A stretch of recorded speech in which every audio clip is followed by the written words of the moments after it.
Bueno, vamos a comenzar nuestra visita pensando un poquito en aquella conquista de Canarias. Pero un segundito, María, un segundito. Que a lo mejor la gente se va a confundir un poco. Es importante que sepan que María es la que va a hablar de hechos históricos, lo que está en los libros. ¿Vale? Y lo que van a ver, como ha dicho bien María, va a ser compañeros, todos aficionados, que lo han hecho con mucho amor y cariño. Han estudiado unos guiones para hacer una ficción histórica. Diferencia entre hecho histórico y ficción histórica. Está basado en hechos reales, pero no fueron realmente así. ¿Vale? Es importante que tengan en cuenta eso. Se lo digo más que otra cosa porque probablemente tengamos entre nosotros historiadores, historiadoras. Esto lo fue así, evidentemente. Pero lo que va a decir, ellas son datos clavados. Soy la que no me puedo equivocar, por eso digo. El resto es un poco por ponernos en contexto de época, ¿vale? Y a mí me va a tocar hacer esta ceremonia como si viniera del Ministerio del Tiempo. Ella controla el tiempo, pero yo haré una cosilla ahí rara.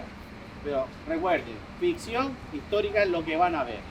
Lo que va a datar precisamente es histórico. Entonces, si nos importa, ya comenzamos el acto.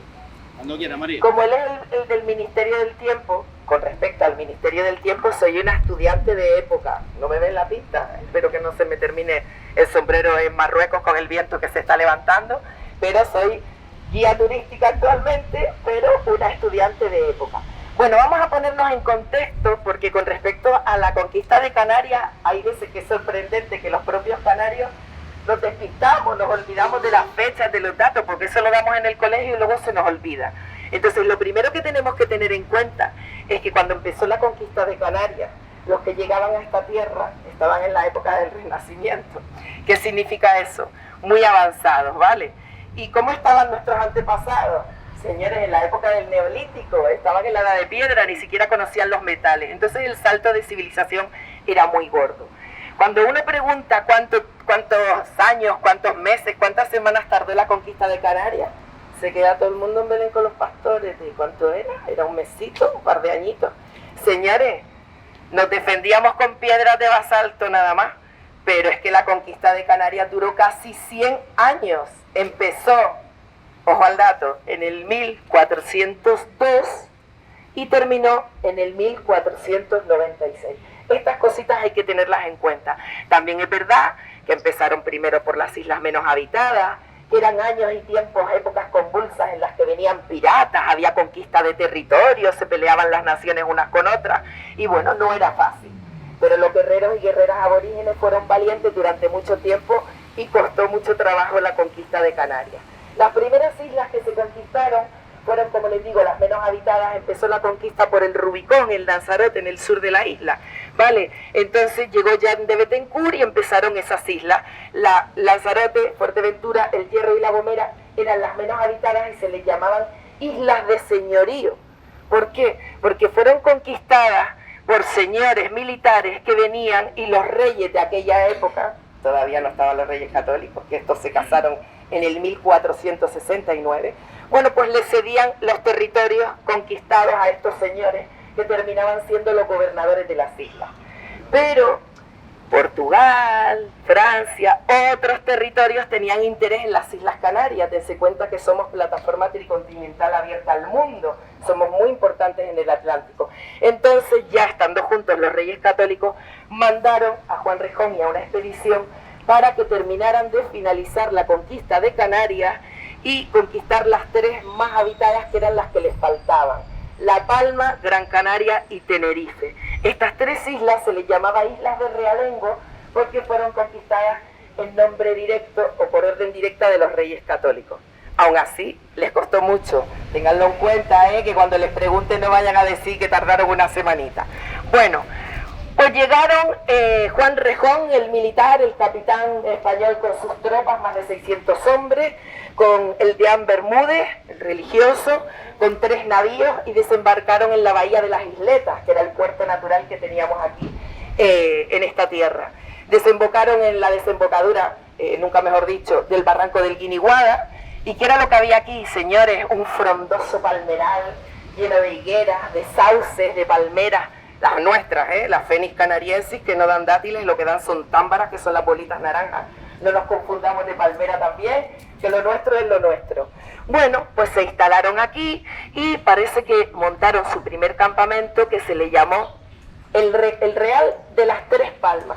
¿Por qué las 3 Palmas? Miren, porque como era un frondoso palmeral, un bosque de palmeras, lo talaron todo y dejaron 3 palmeritas bien altas para identificar dónde estaba el campamento, ¿vale? Empezó por eso el nombre. ¿Qué pasa? Que empezó a construirse todo poco a poco alrededor de la plaza de armas de este campamento.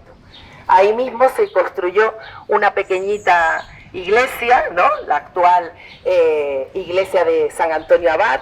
Y bueno, pues la ciudad fue poco a poco creciendo alrededor. Luego, más tarde, fíjense que estamos hablando de que desembocaron aquí el día 24 de junio de 1478. Vamos a pensar un poco, ¿vale? Se conquistó América en el 92, pues 1478, un poquito antes, ¿vale? Para calcularlo en la fecha. Bueno, por eso tenemos de patrono a San Juan Bautista, porque llegaron el 24.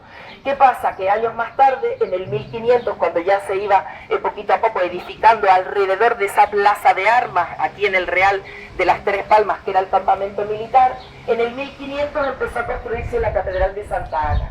Y ahí comenzó como una segunda fase de construcción de la ciudad, donde empezó a ampliarse un poquito hacia el Guiniguada, hacia el mar, y empezó a construirse todo lo que es el barrio de Santo Domingo, la plaza, el convento, ¿vale? Todos los alrededores de la plaza de Santa Ana, la catedral de Santa Ana.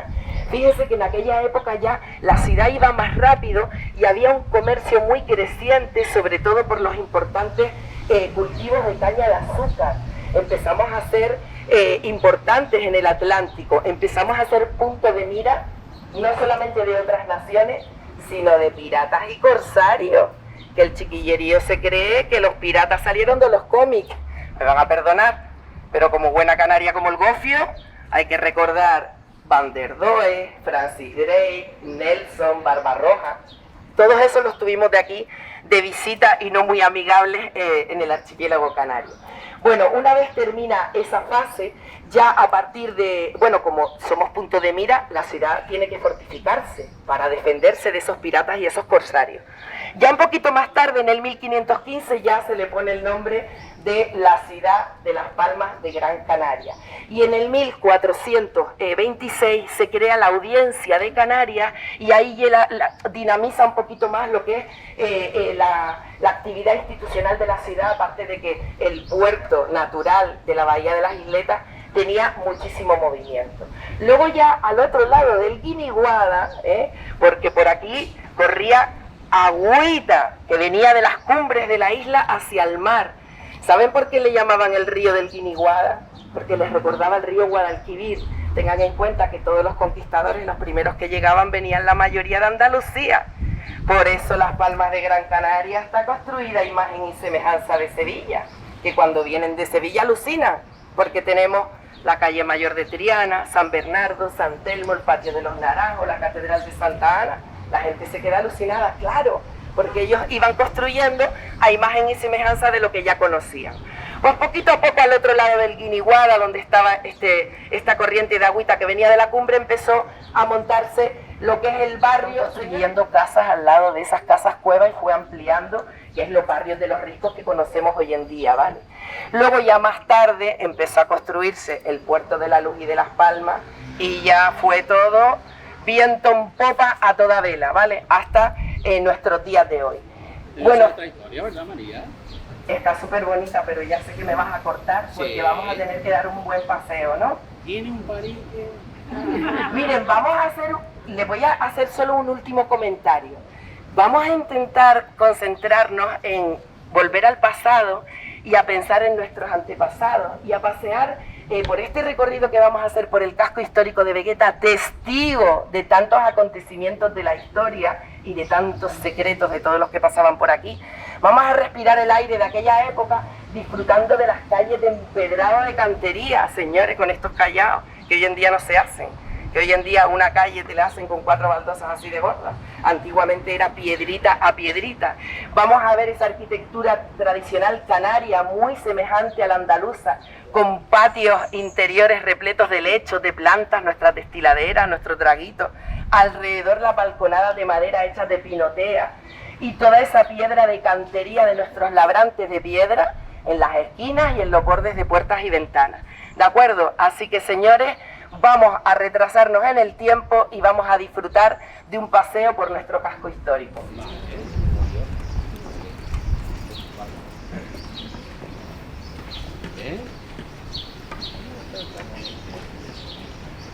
Proceded a la lectura. ¡Tambor!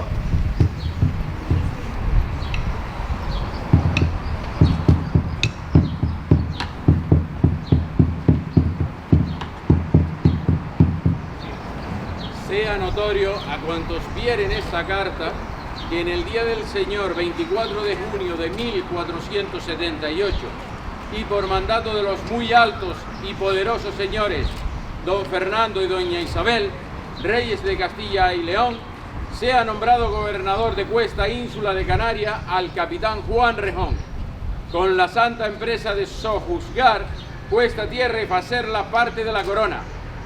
He así, llegada la armada a la costa septentrional de Cuesta Ínsula, llamada Las Isletas, y llegando a este paraje fértil y ameno, donde el agua mana clara y las palmas recien por doquier, a la vera del barranco donde los naturales llamaban Guiniguada. Púsose real alzará fortificación, iglesia y casas con voluntad de hacer aquí villa. Poblárase de cristianos venidos la península y de la conversión de los naturales canarios a la Santa Iglesia Católica bajo la gracia de su eminencia el deán Juan Bermúdez, y en este sitio se alza el escudo real de los reyes católicos, honra de sus moradores y joya del reino.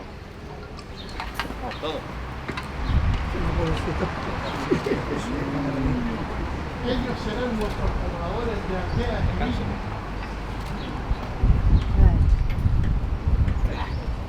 No son más que salvajes.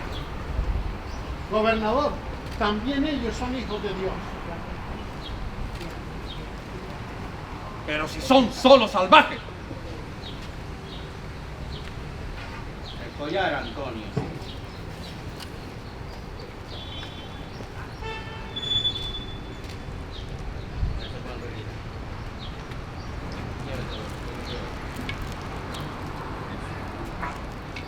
Apunten.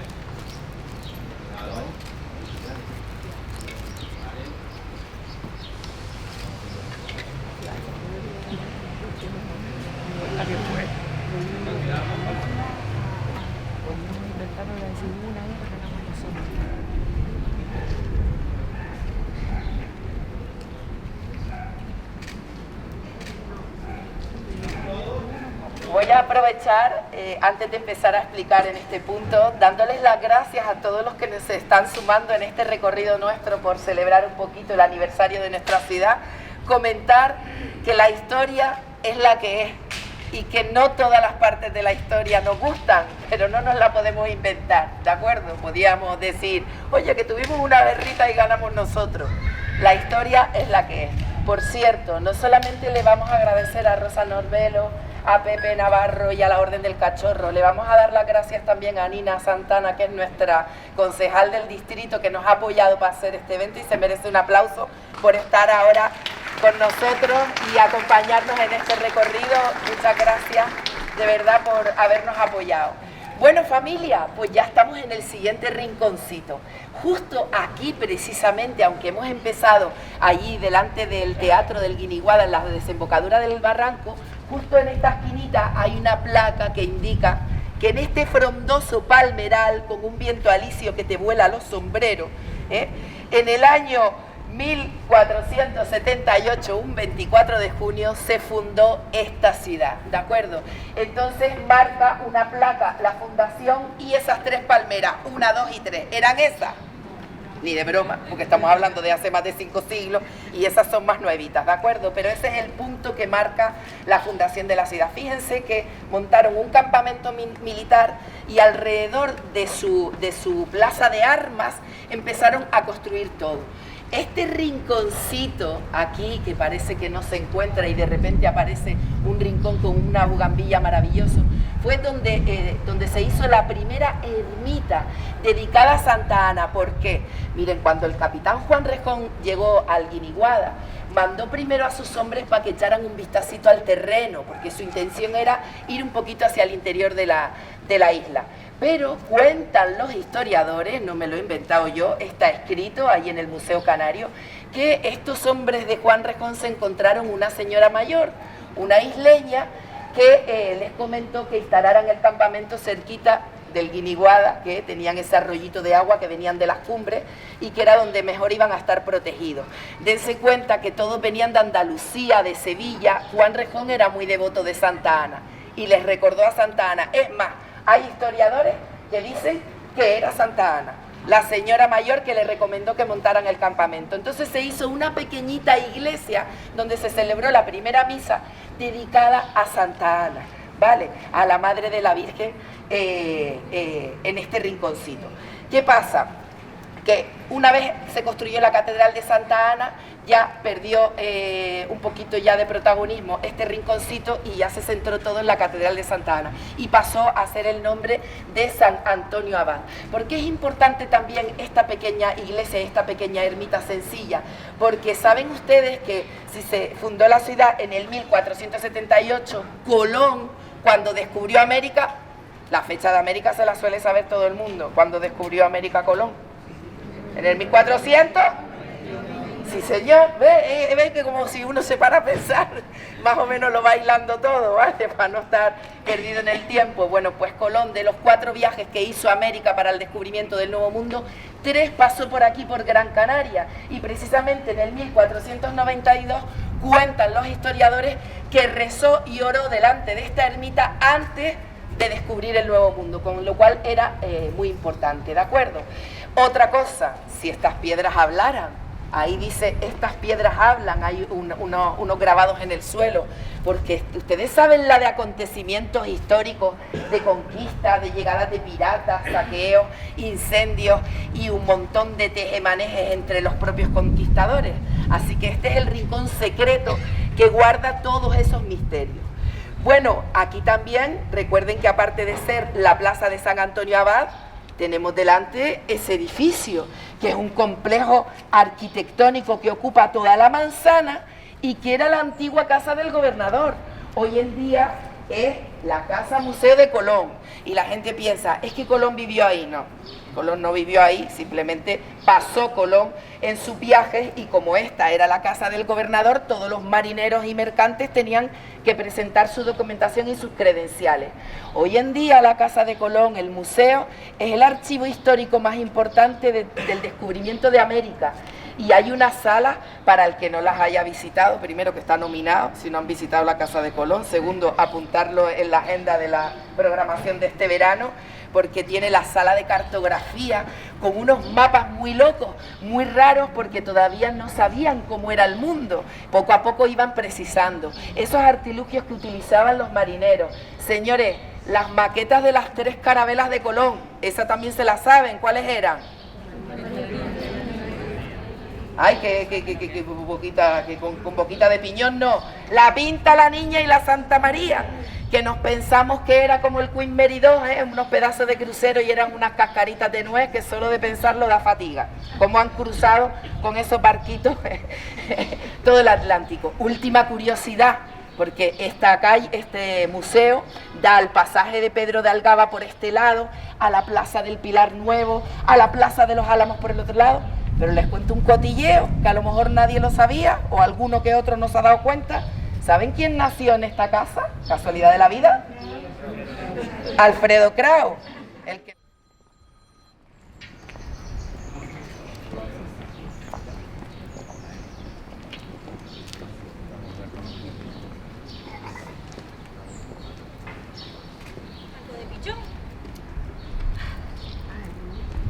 Toma, dáselo, vive. Voy.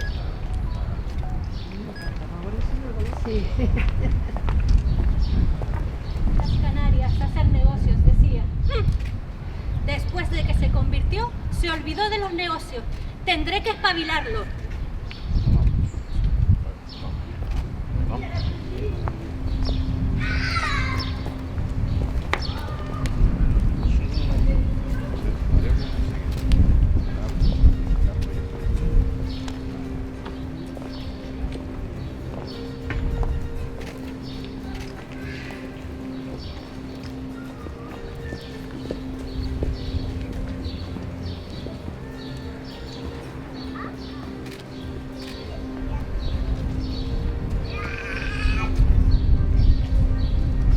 Visto, los ricos o las personas adineradas son los que están alrededor de Colón.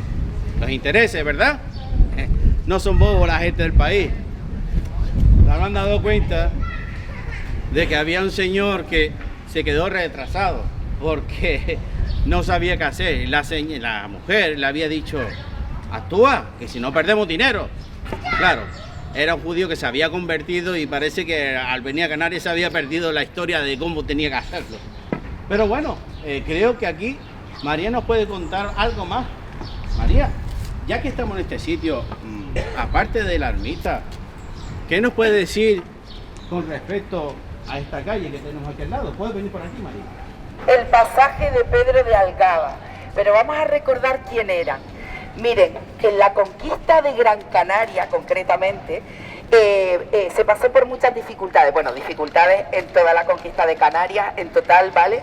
Por la resistencia feroz de los aborígenes y de los guerreros y guerreras aborígenes. Entonces tenía muy complicado el tema de la conquista, pero también se agravaba con el pique constante entre los propios conquistadores y los señores que querían ejercer el poder. Juan Rejón fue el que fundó la ciudad, él fue el que llegó aquí con el deán Bermúdez y con todas sus tropas, con esos 3 navíos, y el que fundó la ciudad. Pero claro, se le vino arriba el cargo y cada vez se creía más el dueño de la isla. Empezaron a tener muchos problemas y complicaciones. Resulta que a Pedro de Algaba lo habían nombrado como gobernador de la isla los Reyes Católicos. Empezaron a recibir quejas los Reyes Católicos también a través del deán Bermúdez de que estaban cometiendo verdaderas atrocidades con los isleños, porque cuando la conquista se comprometían a bautizarlos, a convertirlos al catolicismo a cambio de no llevárselos como esclavos.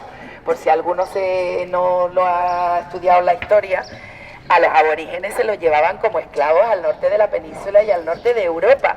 Y gracias a Isabel la Católica, que fue la que se fue enterando, gracias a estos religiosos, de las atrocidades que se cometían con los isleños infieles, si no se habían bautizado, pues se frenó la esclavitud. ¿Qué pasa? Que tenía una envidia Juan Rejón a Pedro de Algaba, que era una cosa tremenda. Pues cuando empezaron a quejarse a los Reyes Católicos sobre lo mal que se portaba Juan Rejón, que se creía el rey de la isla, ¿vale? Lo que hizo él fue una jugada magistral y fue muy rápidamente acusar a Pedro de Algaba ante los Reyes Católicos de traidor y de estar conspirando con el rey de Portugal y con los portugueses. Con lo cual fue muy rápido, lo acusaron, había un poquito de incomodidad entre los señores, pero consiguió ejecutar a Pedro de Algaba en el año 1480 delante de esta misma plaza. Él quería comunicar que era un traidor y que iba a hacer algo radical, pero cuentan los libros de historia que fue una agonía de 17 días aguantando para su ejecución final. Así que se portó fatal. Los Reyes Católicos, esto creó muchísima polémica, con lo cual mandaron a Juan Rejón a la península, después fue a otras islas y finalmente falleció en La Gomera. ¿Qué hicieron los Reyes Católicos? Nombraron a Pedro de Vera gobernador de la isla de Gran Canaria. Por eso la conquista de Gran Canaria empezó con la fundación. La conquista me refiero a tope, en plan concentrado, porque eso de que vinieran tropas, se peleaban con los aborígenes, luego se iban, luego volvían, un montón de tiempo, pero concentrado desde el 1478, en el caso de Gran Canaria, hasta 1483. Se cargaron a Pedro de Algaba en el 1480 y en el 1483 ya Pedro de Vera finalizó la conquista de la isla. Por eso Juan Rejón fue el primero, pero el que remató la faena fue Pedro de Vera, ¿vale? Para ubicarlo. Este es el pasaje, pues recordando a este pobre decapitado de aquella época, y vamos a continuar nuestro recorrido. Y no sé si se han dado cuenta que aquí tenemos por un lado las fechas y el recordatorio de las 3 veces que pasó Cristóbal Colón por Gran Canaria de camino al Nuevo Mundo, y también tenemos ahí un casco y una cara, un perfil que me suena. Ese es Juan Rejón, lo teníamos por aquí.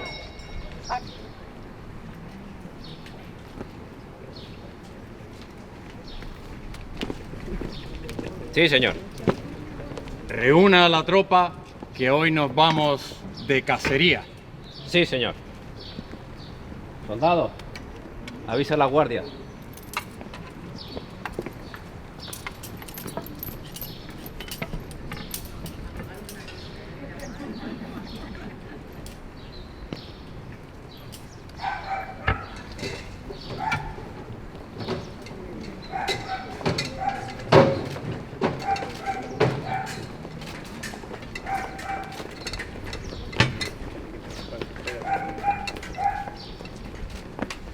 A mi señal, prended a Pedro de Algaba. Señor. ¿Alférez? Sí, señor.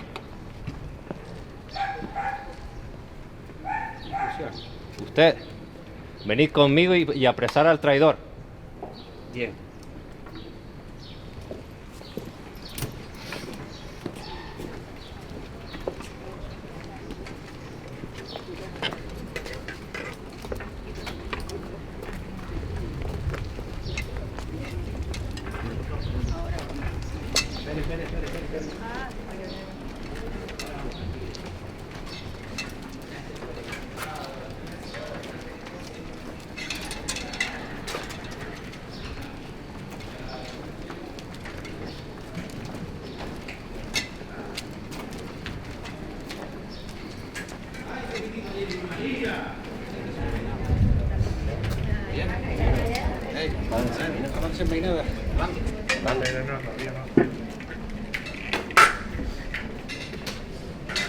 No se pinchen, por favor.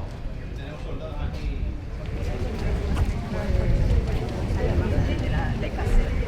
Para recordar.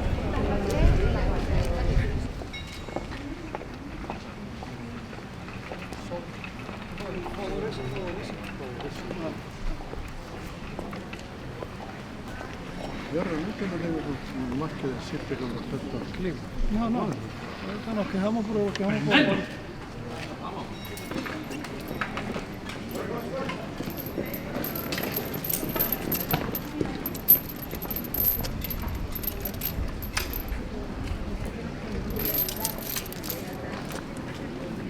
Vaya, vaya. Don Pedro de Algaba. ¿Qué haces aquí? Pero, ¿cómo? ¿Qué significa esto, Juan Rejón? Esto es un atropello. ¿Por qué presas a Pedro de Algaba?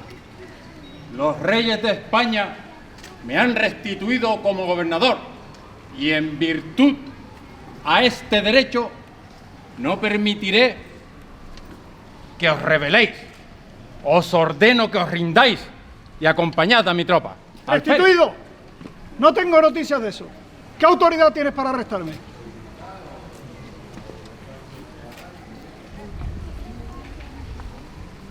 Este documento está firmado por los reyes católicos, doña Isabel y don Fernando, y no permitiré que os resistáis. Acompañad a mi tropa. Encerradlo en el calabozo. No. Juan Rejón, ¿qué vais a hacer con él? No os entrometáis, eminencia, y seguid con vuestros asuntos de iglesia.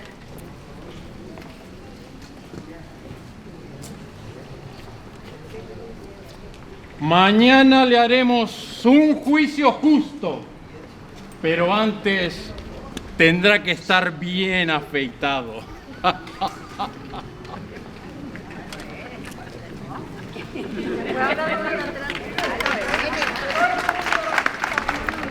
Y el pobre Pedro Alga, pues ya no solo fue arrestado, sino también pasó por la cuchilla. Como decía, está basado en hechos reales, pero evidentemente nada de esto sucedió tal como lo están viendo ni oyendo.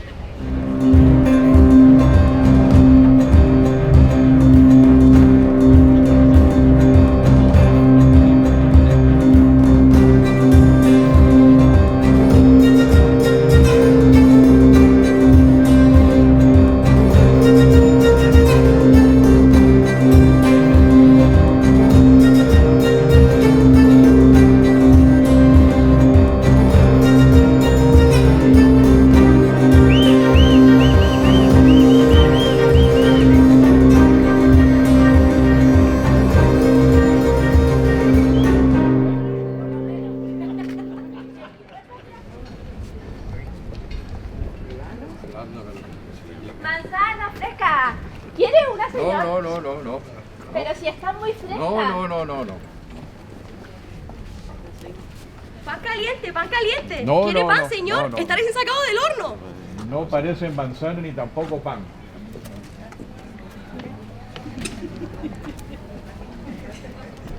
A saber cómo se hizo esa masa.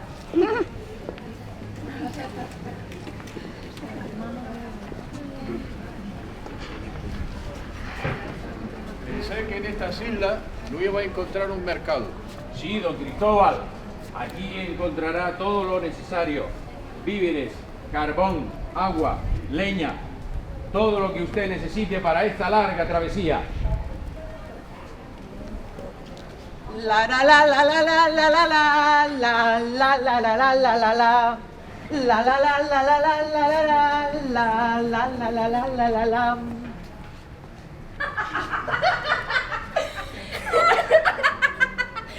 Cantas como las ranas. Canta tú a ver si lo haces mejor. Ya verás que sí. La la la la la la la la la la. La la la la la la la la. Que yo también quiero. Vente para acá. La la la la la la la la la la la la.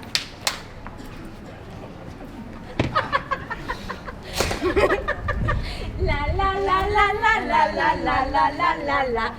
Tengo una idea. Vamos.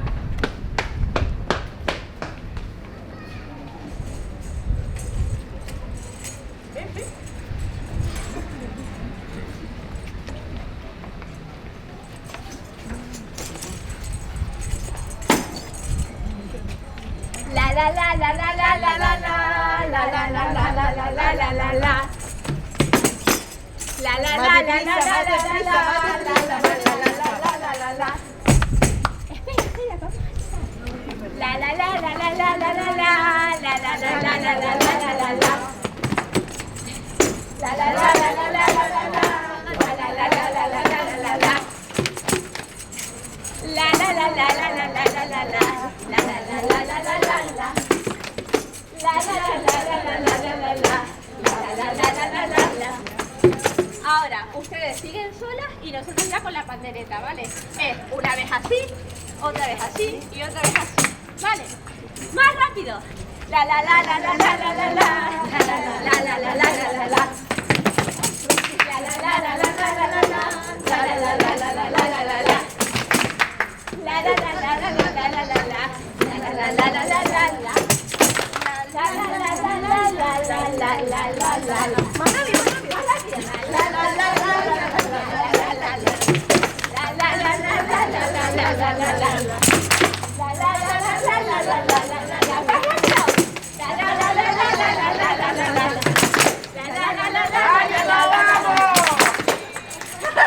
la la la la. Señora. Señora, ya no sé qué hacer. No se mueve, está pálido, no quiere comer. No sé qué le ¿Pero hago. qué pasa? No sé. Deprisa. ¿Qué has hecho? Vamos No, a yo no he hecho llevársela nada. a la India. No te he hecho nada. Y rápido, si no este niño no lo va a contar.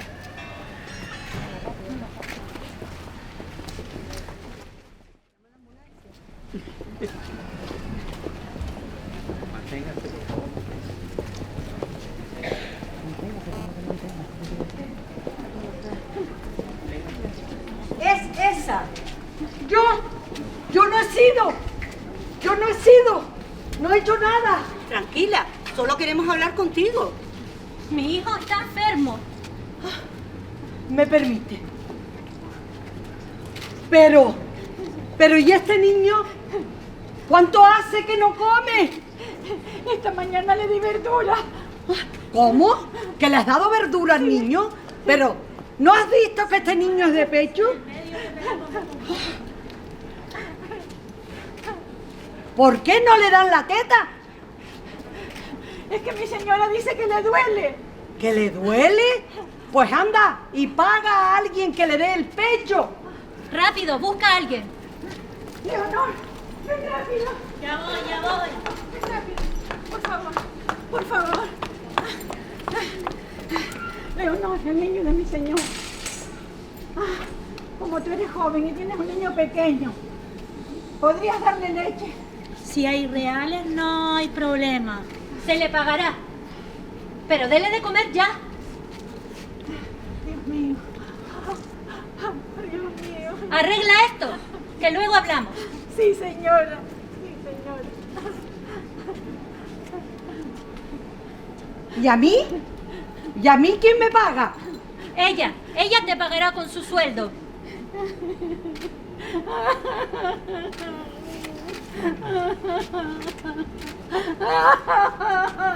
Ay, Dios mío. Ay. Qué difícil es encontrar a alguien de confianza para cuidar a tus hijos. Gracias a Dios, el niño ya está mejor. Será mejor que vayamos a la iglesia para pedir por su salud. Vamos.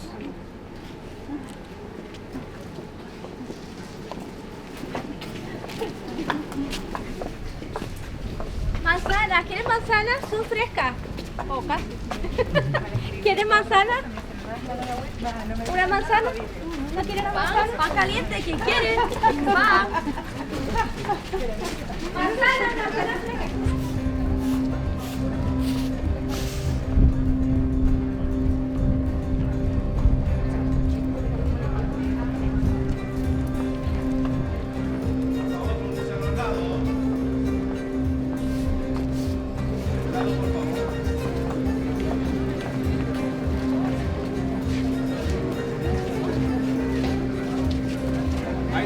¿Se baña?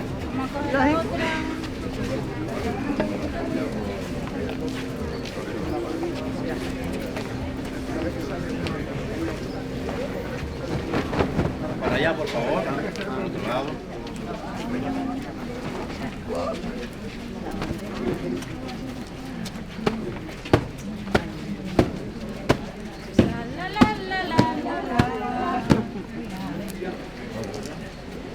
Lavando los pañitos de arriba de la fuente del Espíritu Santo y todo.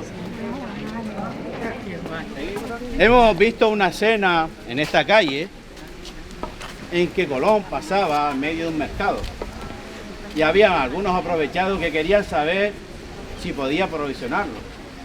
Pues sí, madera, agua y demás. Pero después hemos visto otra escena en que una señora tenía un niño que estaba mal y se la tuvieron que llevar a un personaje llamada la India. ¿Nos podría decir algo sobre la India? Pues sí, miren, estos rinconcitos que tenemos en el casco histórico de Vegueta, hemos comentado varias veces que si hablaran estas piedras contarían muchos secretos de personajes que han pasado por aquí a lo largo de más de 5 siglos de historia que tiene esta ciudad. Y entre ellas podemos hablar de un personaje muy especial que se llamaba la India, como dice Pepe. La India se llamaba Juana de León. Le apodaban la India porque venía de las Indias. Ella tuvo una vida muy triste porque desde los 7 años se la llevaron de las Indias hacia Portugal, hacia Lisboa, como esclava. Y se pegó toda su vida de esclava, pasando de familia en familia y viajando por numerosos sitios. Al final recayó aquí en Gran Canaria. Ella sabía mucho de hierbas, de cositas para curar con hierbas naturales. Le llamaban la hierbera, le llamaban la India, también era costurera, y tuvo la mala suerte que la Inquisición de la Iglesia Católica la castigó por embustera y por hechicera, porque en aquella época la cosa estaba un poco fastidiada, iban siempre a por las mujeres. Y en realidad, si vieron la escena, lo que hacían era curar, ayudar al resto. Pero bueno, en este caso no se la cargaron, sino que la mandaron al destierro 2 años, tenía que hacer penitencia, ir a misa todas las semanas, etc. Entonces, bueno, fue una vida muy dura y fue muy famosa la Juana la India, ¿vale? La indígena que ayudó a tanta gente a que se curara. Bueno, entre paseo de la historia, hemos llegado a este rinconcito tan especial, hemos subido por la calle Espíritu Santo y nos encontramos en esta plaza Espíritu Santo, que es como si dijéramos el esplendor de esta ciudad, pero ya avanzada, prácticamente en el siglo XIX. Fíjense que lo que estábamos hablando ahora de Juana, alias la India, cuando la Inquisición la castigó, estamos hablando del 1670, o sea, siglo XVII, ¿vale? Sí es verdad que justo en esta plaza, en el 1615, se diseñó esta pequeña ermita, esta pequeña iglesia que es muy sencilla para el entorno en el que se encuentra y que está destinada a los devotos del Cristo del Buen Fin, que saben ustedes que aquí en Vegueta tenemos la cofradía del Cristo del Buen Fin, que cada año hace su procesión de penitencia cada madrugada de Jueves Santo, desde tiempos ancestrales, aquí en esta pequeña ermita. Pero toda la plaza linda con 3 calles muy importantes, aparte de la del Espíritu Santo, tenemos la calle del Doctor Chill, que es lo que tenemos en la calle del Doctor Chill, el Museo Canario, que es el museo del Neolítico más importante de toda Europa. Y además tenemos la calle Castillo, que antiguamente se llamaba la calle del Peso de la Harina y Puertas, que es justo la que linda con las casas consistoriales, delante de la Plaza de Santa Ana, que como saben ustedes fue la primera plaza mayor construida en España fuera de lo que es el territorio peninsular, como centro administrativo y religioso, con su palacio episcopal, con un jardín precioso, con una fuente maravillosa y la foto de la Virgen del Pino. También tenemos la imponente Catedral de Santa Ana de fachada neoclásica e interior gótico, y también tenemos el archivo histórico en esa parte. En el caso de la Plaza del Espíritu Santo también tenemos un templete y todas estas casas tradicionales de arquitectura canaria, que es como si dijéramos el esplendor del siglo XIX. Aquí Manuel Ponce de León, el artista gran canario, dejó su sello con edificaciones públicas y privadas. Este templete llama mucho la atención. Bueno, todo lo que rodea esta plaza, hay casas con arquitectura tradicional canaria en el patio. Decía que en la plaza tenemos esta fuente destacada de piedra de cantería canaria de nuestros labrantes del siglo XVIII. Pero lo que es la iglesia forma parte de lo que era el antiguo convento de los dominicos, que se fundó en honor a Pedro el Mártir, y fue en el año 1522 cuando se inauguró, ¿de acuerdo? El convento de los dominicos. ¿Qué pasa? Que por la ciudad, recuerdan que hemos comentado que pasaban piratas y corsarios, y en el año 1599, o sea, si la inauguraron en el 22, en el 99 vino el pirata Van der Does, el holandés, que la lió bien parda, nos fue arrasando, quemando y saqueando todo lo que iba encontrando a su paso, y entre ellos la iglesia de Santo Domingo. La plaza es muy importante porque aquí se celebra cada año las fiestas del Rosario, ¿vale? Que celebran Triana y Vegueta y que se celebran aquí en el mes de octubre, así que están invitados a venir en el mes de octubre. Otra cosa fundamental de la plaza, aparte por supuesto de la iglesia del Rosario, es la Orden del Cachorro Canario, señores. En aquella fachada donde está el logotipo de la Orden y la bandera de Canarias, está esta asociación sin ánimo de lucro que tiene unos valores fundamentales, que son rescatar, vivir, transmitir y defender todo lo que tiene que ver con la identidad canaria, nuestras costumbres y nuestras tradiciones. Debemos tener en cuenta, señores, que después de la conquista de Canarias, yo no voy a entrar en porcentaje, ¿vale? Pero somos una mezclita de conquistadores y conquistados. Tan fuertemente debemos defender nuestras raíces y tener claro de dónde venimos, de un lado como del otro, porque somos la mezcla entre conquistadores y conquistados. Y tanto orgullo debemos de tener de venir de los aborígenes canarios que lucharon por defender su tierra, como de los conquistadores, porque a nosotros nadie nos preguntó, no estábamos allí, ¿vale? Y yo no le voy a echar la culpa a mi abuelo y a mi bisabuelo. Entonces, esa parte es muy importante. Otra cosa importante, por supuesto, pueden unirse a la Orden del Cachorro Canario, que hacemos miles de actividades y necesitamos gente joven y motivada, que nos están dando la enhorabuena durante la mañana de hoy, y vamos a ver si Pepe y Rosa se me animan para repetirlo el año que viene. Bueno, una cosa muy importante para ya finalizar antes de la exhibición es que la evangelización y el cristianismo fue fundamental. Junto con los conquistadores iban siempre acompañados de frailes, normalmente eran dominicos. Mira, voy a arrancarme el gorro, ¿vale? Eran dominicos, franciscanos, iban siempre acompañando a los conquistadores, incluso iban por delante para amainar las aguas. En el caso de la conquista, pues iban proponiéndole a los isleños infieles, ¿vale? Porque todo lo que no estaba metido dentro del cristianismo eran infieles, pues les convencían de que se convirtieran y que abrazaran la religión de Cristo para evitar ser esclavos, porque recuerden que se los llevaban como esclavos a la península y al norte de Europa. ¿Qué pasa? Que como hemos sido testigos hoy, había muchos señores que no cumplían con eso, que se los llevaban de esclavos aún así. En esto tuvieron mucha importancia los Juanes religiosos. Miran, a la fundación de esta ciudad se le llama la Fundación de los Juanes. Se le puede llamar los 3 Juanes o los 4 Juanes. Juan Rejón, el que llegó a la conquista. El Deán Bermúdez, Juan de Bermúdez, que por cierto, también fue él el que descubrió las Islas Barbados, o entre ellos, y le pusieron el nombre de Islas Barbados. Les cuento un cotilleo. Fue a Barbados y le pusieron el nombre científico de aloe vera en Barbados y le pusieron aloe vera barbadensis. ¿De dónde se trajeron el aloe? ¿Cómo debería de llamarse? Venga, díganmelo ustedes. Aloe vera canariensis. Bueno, esto es un añadidito que hago yo a motu propio, ¿vale? Pero eran Juan Rejón, el Deán Bermúdez y Juan de Frías, el obispo de Frías, que fue el primer obispo de aquí de Canarias, ¿de acuerdo? Entonces ellos fueron muy importantes, pero le podemos añadir un cuarto, porque como celebramos nuestra fundación el 24 de junio, tenemos a San Juanito bendito, que es San Juan Bautista, ¿vale? Por la parte religiosa. Ellos defendían mucho a los aborígenes. Fíjense que el Deán Bermúdez fue el primero que ofició una misa cuando desembarcó Juan Rejón. Ahí entre los palmerales lo primero que hicieron fue oficiar una misa. Para ellos era muy importante, ¿vale? Y ellos defendían mucho a los aborígenes. También es verdad que era o te sometes o te metemos de esclavo. Pero fueron también los que aportaron toda la educación y los que iban chivándose a los reyes católicos todas las maldades que iban haciendo los señores, con lo cual es algo muy importante. Última cosa sobre el obispo de Frías y el Deán Bermúdez, que defendían mucho a los aborígenes. ¿Saben que el obispo de Frías está relacionado con el descubrimiento de la Virgen del Pino? Se le aplica a él también, según los historiadores. Recuerden que lo que no nos escribieron, no nos enteramos, ¿de acuerdo? Bueno, familia, hasta aquí termina mi explicación.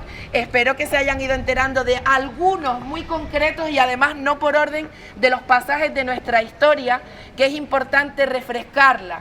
Insisto, la historia tiene cosas que nos gustan más y otras que nos gustan menos, pero no nos la podemos inventar. Así que espero que hayan disfrutado el paseo y todavía nos queda alguna interpretación más de este equipo fantástico que de forma altruista nos ha hecho pasar esta mañana maravillosa. A la cabeza, Rosa Norbelo, Pepe Navarro, la Orden del Cachorro, el distrito de Vegueta del Ayuntamiento y el resto de los familiares que nos han apoyado, ¿vale? In nomine Patri, Filii et Spiritus Sancti. Misa finita est. In pace por Su reverendísima eminencia, los aborígenes ya están preparados para su evangelización. Procedamos con lo noticias.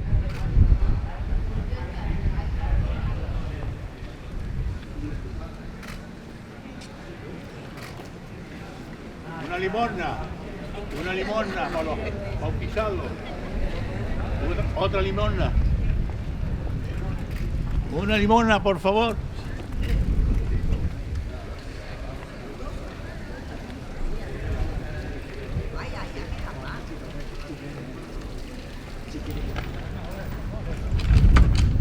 ¿Solo esto? No hay más. No hay más. Dios, esto será para los obeliscos. No se hable más. Adiós.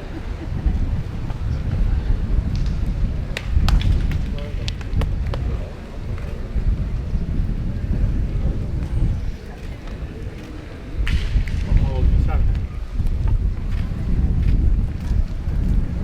Primero yo.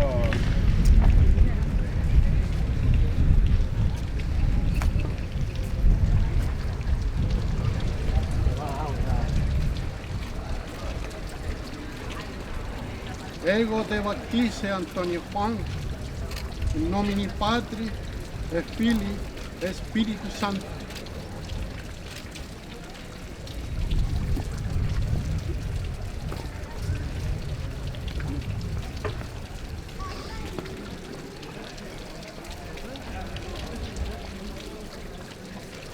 Ego te baptice Ana Maria, in nomine Patri et Filii et Spiritus Sancti.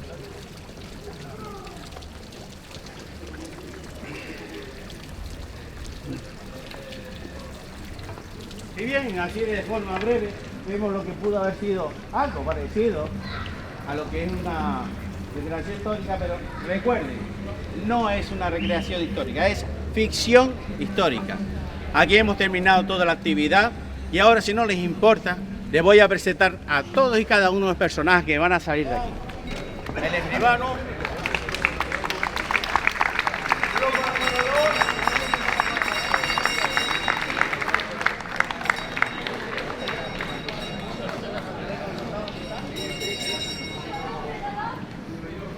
tenemos uno de los soldados, otro de los aclarados.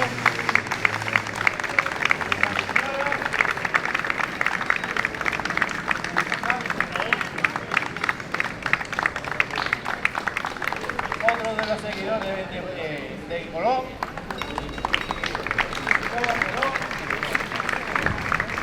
Don Pedro Algaba.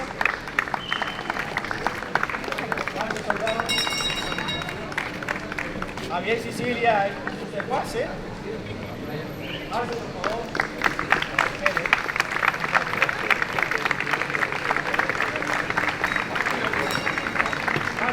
Pase. Siga caminando. Siga caminando hacia abajo. De la bandera. La beata. La India.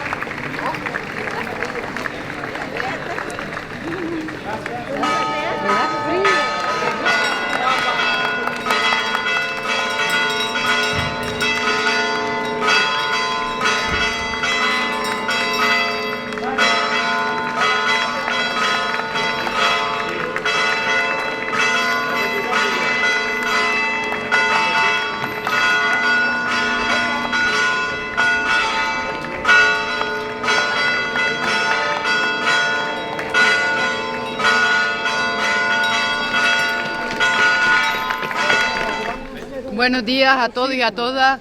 Yo soy una más porque aquí nadie es más que nadie, pero la verdad que lo he disfrutado enormemente. Felicitar a cada uno de ustedes que lo han hecho magníficamente. Están dando orgullo a esta ciudad y yo espero que esto continúe con el apoyo de los organismos que tenemos que apoyar, pero desde luego con el apoyo del distrito.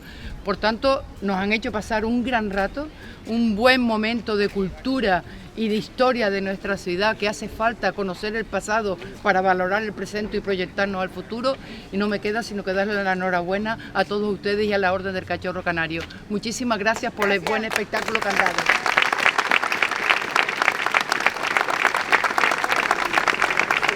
Vale. Para terminar, vamos a ver ahora una pequeña exhibición de esgrima histórico. Buenas tardes, mi nombre es Arnaldo Martín y les vamos a hacer una pequeña muestra de que lo que es esgrima histórica. La esgrima histórica, ¿qué es lo que es? No estamos relacionados con el cine, estamos relacionados con la esgrima deportiva o olímpica que estamos acostumbrados a ver. ¿Vale? Estamos hablando de un arte marcial de origen europeo. En concreto, hoy vamos a ver un poquito sobre esta arma, que es la espada larga europea. Una espada, vamos a decir, medieval, siglo XV aproximadamente, y un poquito del siglo XVI también. Y después pasaremos a la espada ropera, como la que llevan los dos compañeros de la derecha, que es la espada, la esgrima del siglo de oro español. Hablamos del siglo XVI y XVII. En concreto, nos vamos a centrar en este arma en la escuela española, que es la llamada verdadera destreza o destreza verdadera, basada en los tratados de Jerónimo de Carranza, Luis Pacheco de Narváez y Francisco Álvarez de Rada, entre otros. ¿De acuerdo? Sin embargo, de la espada larga vamos a ver las dos escuelas que eran más potentes un poquito, que es la escuela alemana, ¿vale? Como maestros, por ejemplo, como Joachim Meyer, por no irnos muy lejos, y la escuela italiana como el tratadista Fiore dei Liberi, ¿vale? ¿De dónde surge la esgrima histórica? Pues es un estudio, y se lleva desde principios de los 90 haciéndolo en España, ¿vale? Investigación, estudio e interpretación de tratados o manuales de esgrima antigua, ¿vale? De todas maneras, no les voy a hablar mucho, no hay mucho tiempo, así que quiero que lo vean y pasamos a la acción, ¿vale? Gracias.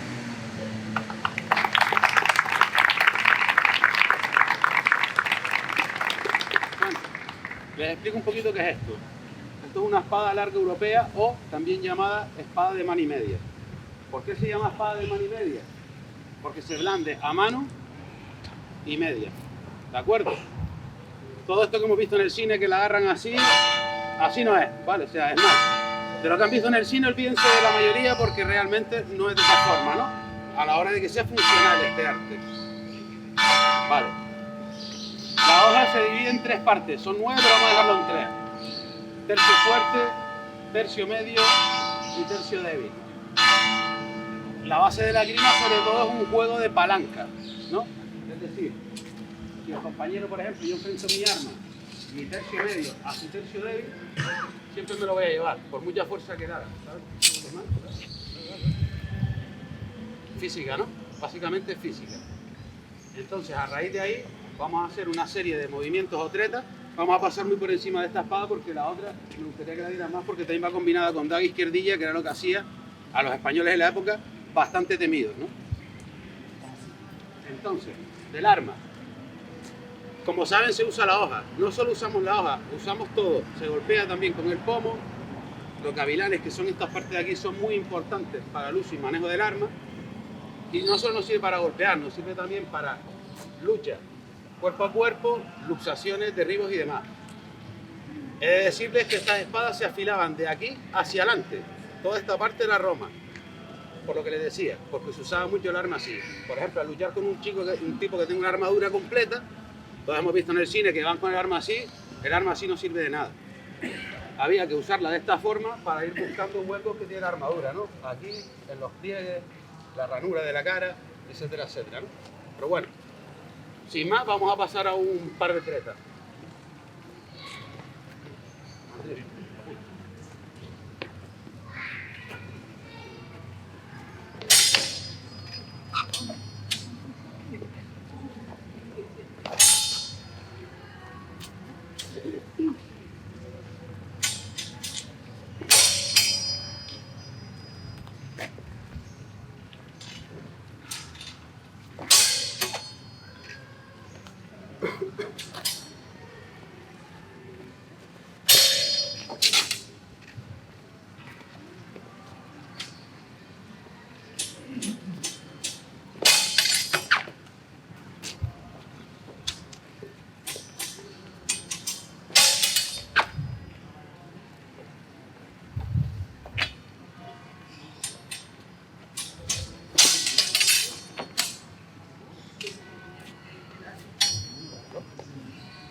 ¿Eh? Derecha.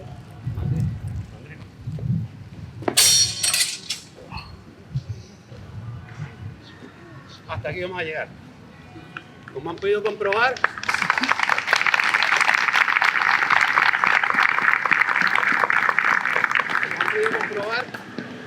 hemos utilizado todas las partes del arma, no solo la hoja, que es lo que corta, ¿no? Tengamos en cuenta que es un arma que ya no solo en sus tiempos mataba por corte, sino también mataba por contundencia, ¿no? ¿Qué peso tiene el arma? Dirán, pesará un montón. No pasa del kilo 200. ¿Vale? Otro mito que les mato del cine. Y lo que es muy importante en estas armas, para poder hacer cualquier tipo de crimen, es que el arma esté equilibrada. ¿Qué quiere decir esto? ¿No? Que todo esto pesa lo mismo que este lado.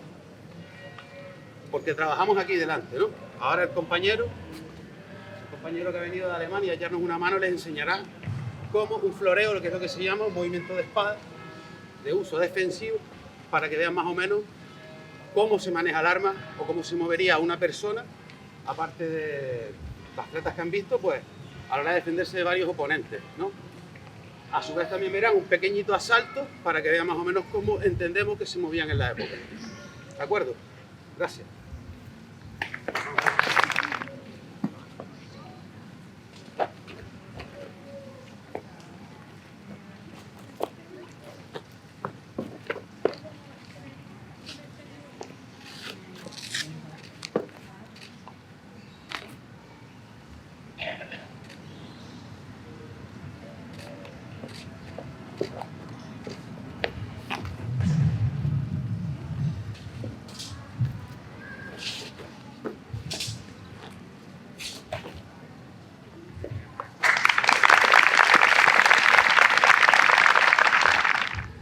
Una pequeña muestra muy rápido, un poquito más lento para que lo vean de cómo entendemos que tiraban en esta época con este arma, ¿vale? Es decir, un pequeño asalto o lanza.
Vamos a pasar a la esgrima española del siglo de oro, ¿vale?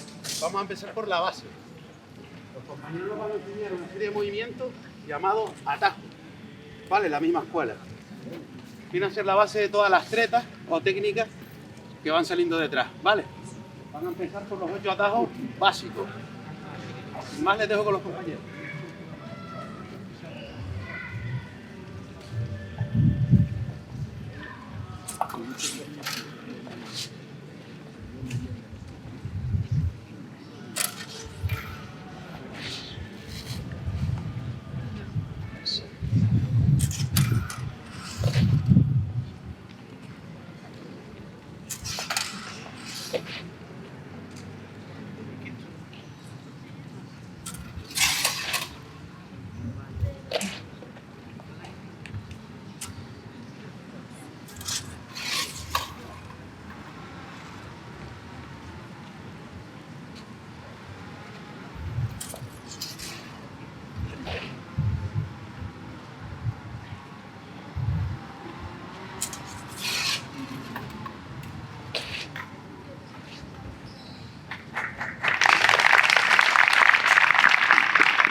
Dos técnicas para lo mismo que les decía de la espada larga europea.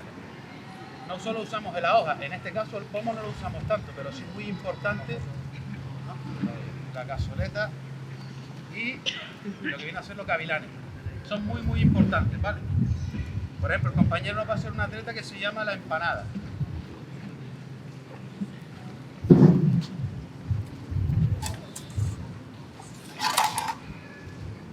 fijan, he hecho un juego de palanca, donde con el gavilán y la hoja me han prisionado la mía y yo poco puedo hacer.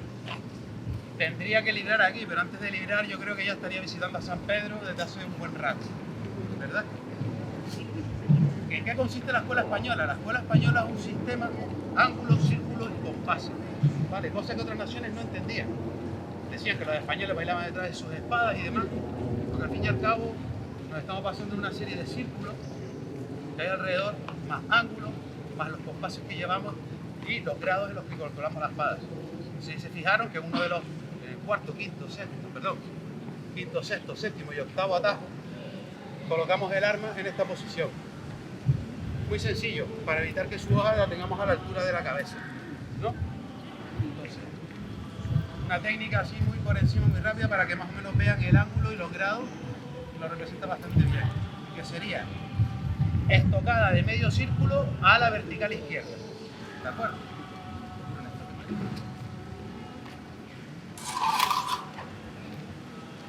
Si se fijan, ha venido.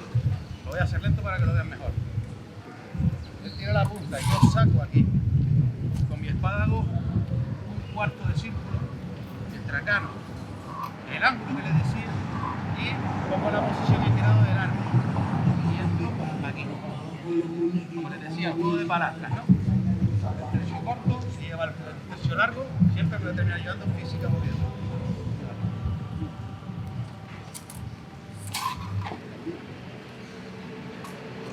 Vale, vamos a pasar a más tretas de manera rápida.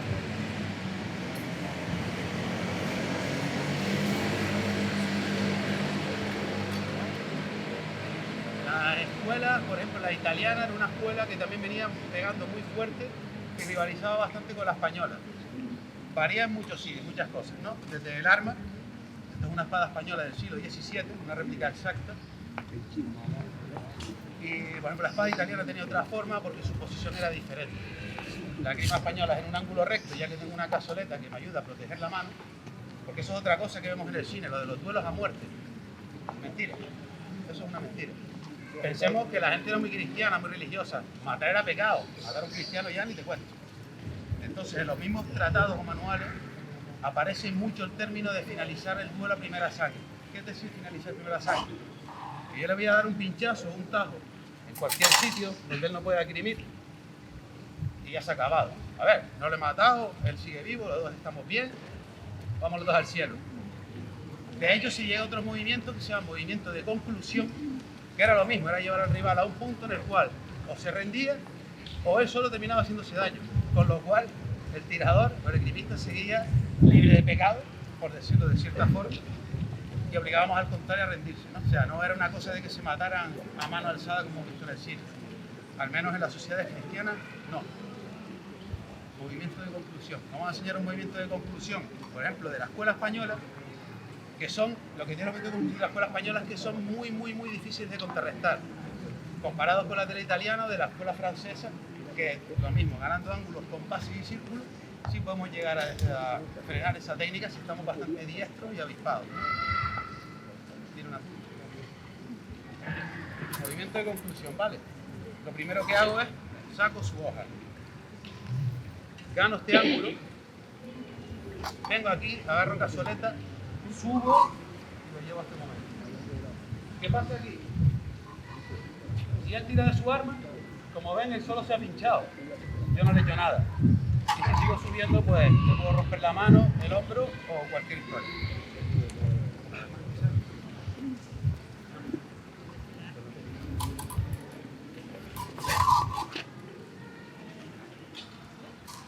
Uno de tantos, ¿vale? Ahora les vamos a enseñar otro movimiento de conclusión muy empleado por la escuela francesa. Lo va a realizar el compañero. Voy a dar que la realice y después les voy a enseñar cómo con los movimientos y compases de la escuela española podemos llegar a contrarrestar esa treta. ¿Vale?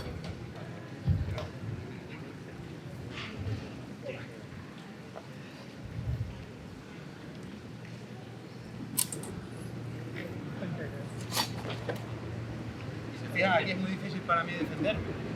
Vale, o sea, aquí no podría hacer nada. Ya tendría las tocadas en el pulmón y olvídense. Aplicando los compases de la escuela española, vemos cómo estamos diestros, podemos resolverlo.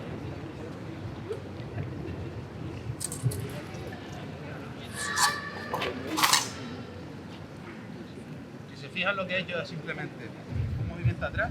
Este paso se llama fondo extraño. He hecho media círculo. Lo he casado con mi gavilán, y como pueden ver, tiene la hoja para un afeitado curioso en el cuello. Vale.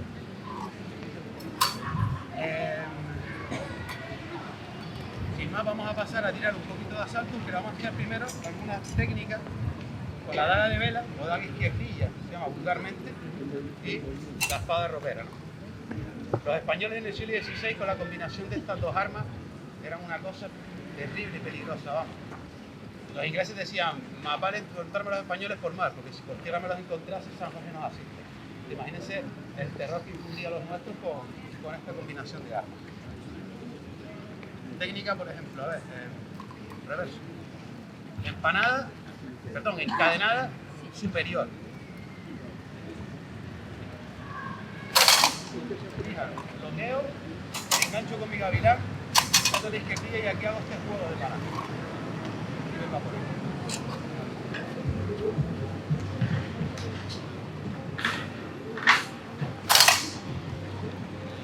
Vale, por ejemplo. ¿Para qué podemos usar también la izquierdilla? Para apartar su arma. Hay una atleta que lo usamos tanto en la ropera sola o ropera con izquierdilla que se llama manotada, que simplemente dar un golpe con la mano y quitar su arma de en medio. Tal que así. Por aquí o dentro por este lado. Después tenemos la encadenada inferior, que sería viene el tajo por el otro lado. En este momento yo bloqueo con mi izquierdilla, voy bajando su arma, meto mi ropera aquí haciendo este juego de palanca, lo que les decía antes, gano el ángulo y aquí lo tengo. ¿Vale? Según dicen los tratados, si sigo tirando y tirando desde aquí, podría llegar a desarmar. No lo hemos probado nunca, pero sí lo puedo llegar a dudar un poco, pero bueno. Como se darán cuenta, los nombres de las tretas o técnicas son muy rimbombantes, ¿vale? Ahora vamos a ver lo que es la empanada, pero la vieron con ropera sola, la van a ver con el uso de la izquierdilla.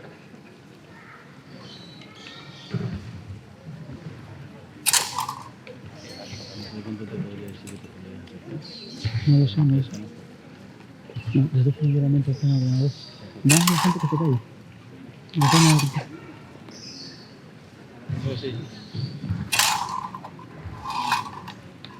¿Por qué se llama empanada? Porque hemos puesto la raba izquierdilla sobre la hoja del otro. Y hemos venido por el centro. Como les decía, básicamente en física hay un juego de palanca. Gracias a la palanca corta puedo llevarme la espada del compañero, ¿vale? Ahora vamos a tirar ya para finalizar y no volverles muy locos de la cabeza. Vamos a hacer dos pequeños asaltos. Los compañeros van a tirar con ropera sola y el compañero y yo vamos a tirar con ropera y izquierdilla para que se haga una idea también de más o menos cómo entendemos que se movían en aquel entonces, ¿vale?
Hasta aquí llegamos.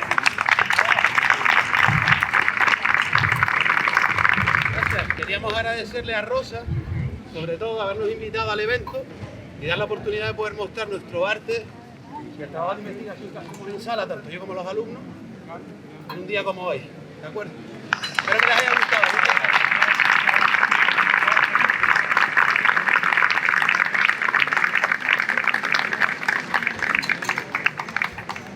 Quiero un aplauso muy grande y yo les voy a explicar primero por qué. Aquí hay una persona que ha empujado por todo esto, por todo y cada una de las personas que ha estado aquí.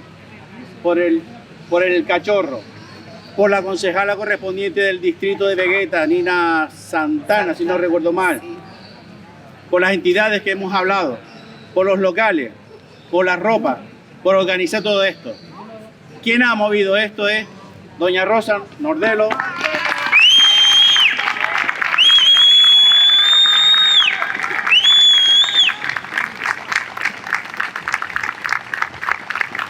Y para finalizar quiero dar paso solamente, compañero de la Orden del Cachorro, ya un poco para cerrar todo esto, ya yo me quito de esta historia, Pepe Navarro para todos. Y unas palabras para cerrar el acto. Bueno, yo no voy a extenderme mucho porque no puedo, por el estado de salud. Y lo que sí quiero es agradecerle a todos los amigos que han venido de fuera. He visto por aquí cordobeses, sevillanos, de otros sitios de España, algún que otro extranjero. Agradecerles la asistencia. Agradecer también a los vecinos que nos han aguantado. Agradecer a todas las personas que ya ha dicho aquí el compañero. Y lo que sí les pediría, sobre todo al ayuntamiento y al buen hacer de nuestra compañera, que esto se celebrara como mínimo una vez al año, como mínimo, institucionarlo y que todos los años se vuelva a hacer este evento que puede ser muy beneficioso para la ciudad de Las Palmas y para orgullo nuestro, porque no, y nada más, porque si no me pongo yo también. Muchas gracias. Pues nada, aprovechamos que tenemos la cámara y va a ser un barrido para todos ustedes.